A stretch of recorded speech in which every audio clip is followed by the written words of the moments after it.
My name is Ian and welcome to Planted. In this video I'm going to give you a tour of my little courtyard so you can see what's happening in early spring. It's come through the winter, the garden is rumbled, and I don't want you to be put off by the way your garden looks now. I want to share with you what's going on. There's lots of growth happening underground because of increased daytime temperature and light intensity. You can see here I've got some little bulbs that are starting to emerge, and that's a sign that we really are in spring and winter is behind us. Now, under here is the beautiful banana, the Musa Basju. This has been a big hit and people like it. I'll uncover that probably in another couple of weeks. No need to rush that.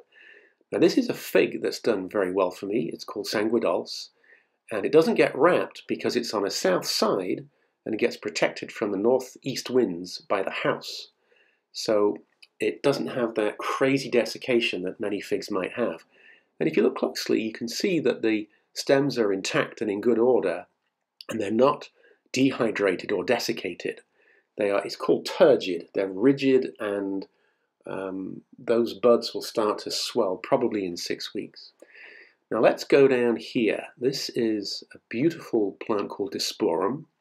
I've talked about this many times, but I deliberately did not cut back the branches so that the branches would hold leaves around the crown. This is that whole idea of insulating a plant and keeping the strong winds away from it and the very cold temperatures. So that's going to come through the winter beautifully. Now I really want to take you in here and have a look in the greenhouse. I've got all sorts of things to show you. A few weeks ago I potted up this collection of crinum, and it's frost-free during the night time with a little temperature, but you can see how, because the daytime temperatures are increasing so much, these plants are starting to put out growth. And here we are in early spring. It might be that you do this in April or maybe even early May, but we are in early March. We've already got this growth going. And it's that impetus that we want. By starting these plants now, we've got a great growth rate yet to come. Now this is very exciting. This little plant that you can see here is an agapanthus. It's beautiful dark blue.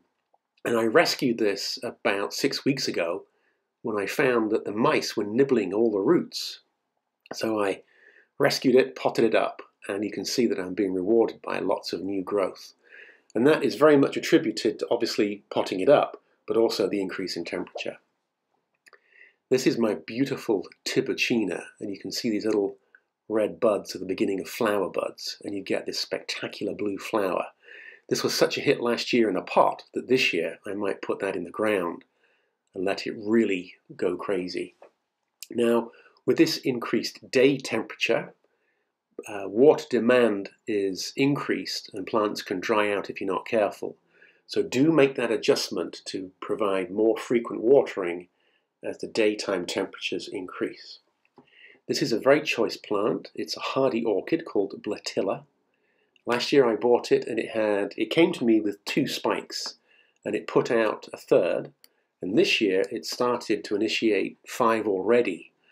So that will get potted on, and this could have gone through the winter outdoors, but I really wanted to make sure that I got a nice strong clump, and I'm delighted that it's responded so well. This has beautiful white flowers, absolutely beautiful choice plant. Another sign of the increased temperature is that my Allergine has got flower buds on it. Now look at this. And this is the flower bud that it will open into. This is the flower that you'll get in ideal conditions. I have high expectations for this plant. I think this plant is going to be just beautiful and a real treat. Give it full sunshine and it will flower and flower for months on end. So it's important that you get this concept that we don't have to wait until April or May, that even in early spring, early March where I live, there's lots going on, and this is when you can get a jump on those chores that you might want to undertake. It won't be long before I'm out here cleaning up, and I'm not going to do it now, but this temporary protection arrangement will get removed and I'll be able to uncover my Edgeworthia. And I'm really happy to see that I do in fact have buds that came through. They didn't get frozen. We had a very cold snap and it was not ideal at all. Here we have the same as the Disporan. This is the Alstroemeria. I leave the stems on so the leaves can get trapped and protect the crown, and it did beautifully. This year I'm going to be a bit more disciplined and give this plant more space and also stake it earlier, and it'll be great. Now what I've got over here, I've got an anemone in the ground there, and I'll stake that. I've got a regerzia right here, I'll stake that.